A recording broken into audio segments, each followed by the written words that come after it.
everybody. Today I'm going to do a little bit of raking and a little bit of tetting. I've got a field out here that we mowed I think 8 times around the other day, and the weather is kind of questionable.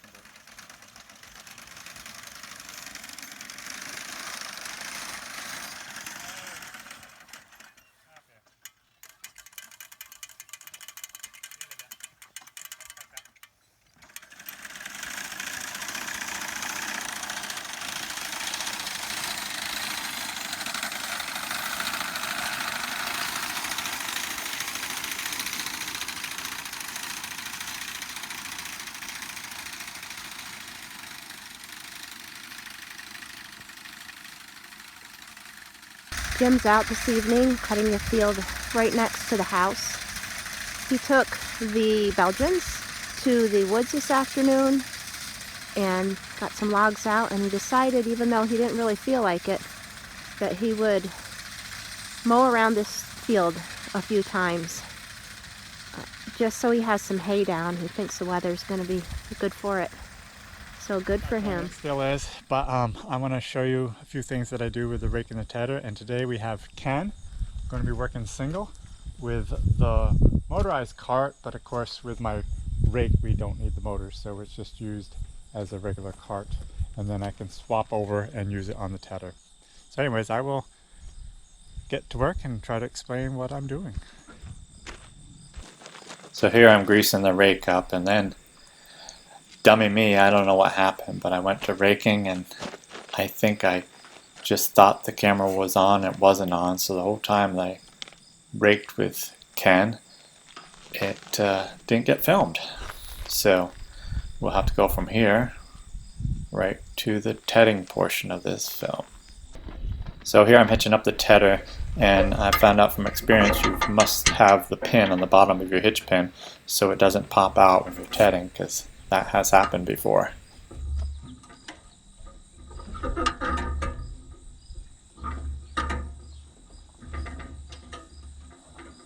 Okay.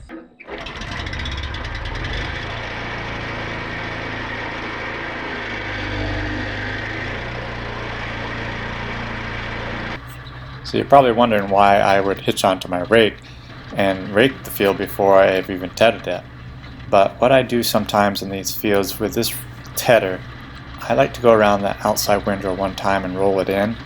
And by doing that, then I can go through and ted it, and it's less apt to throw the hay out of the field. This tedder throws so far off to the sides that when I'm going along, it'll actually throw it right out of the field. So by raking the outside windrow in, then I just stay right on the edge of the windrow, and it throws that windrow all around, but it keeps it in the field and not so much throwing it into the outside of the field.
So here I'm going to stop Ken and get out and try to explain something.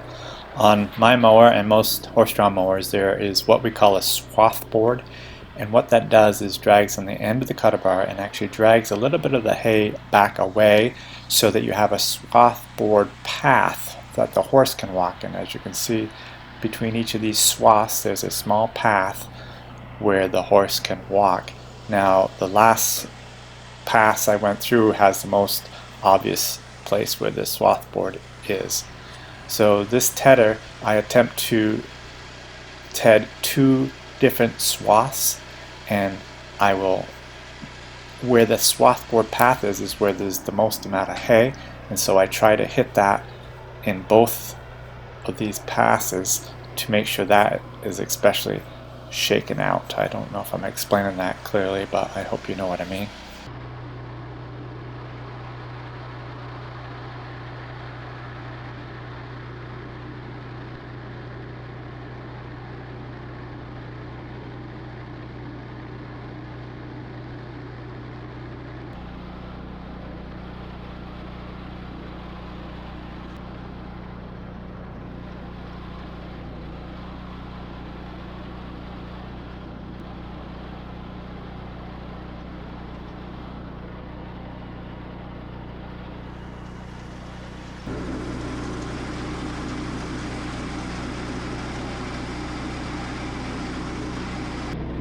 As we come close to the last bit of hay that's close to the standing hay, I decided to do something a little bit different than instead of raking it.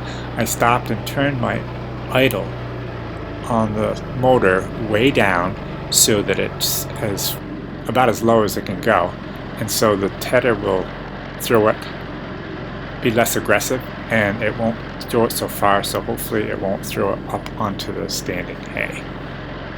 And that usually works pretty good. Sometimes I actually rake this section though too.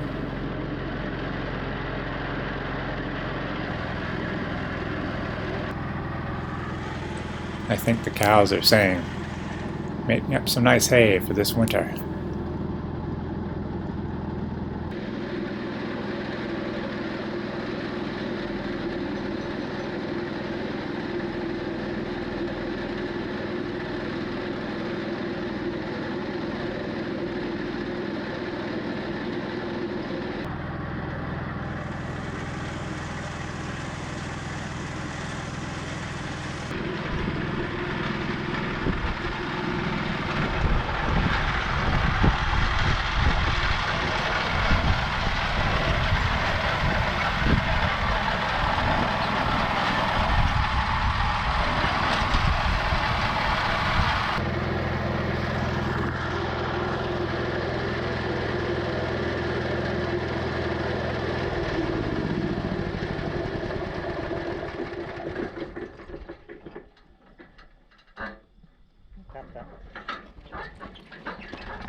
Well, that's probably it for today.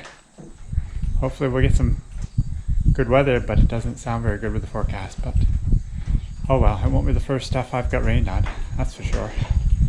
Anyways, I do hope you enjoyed the video. Have a great day.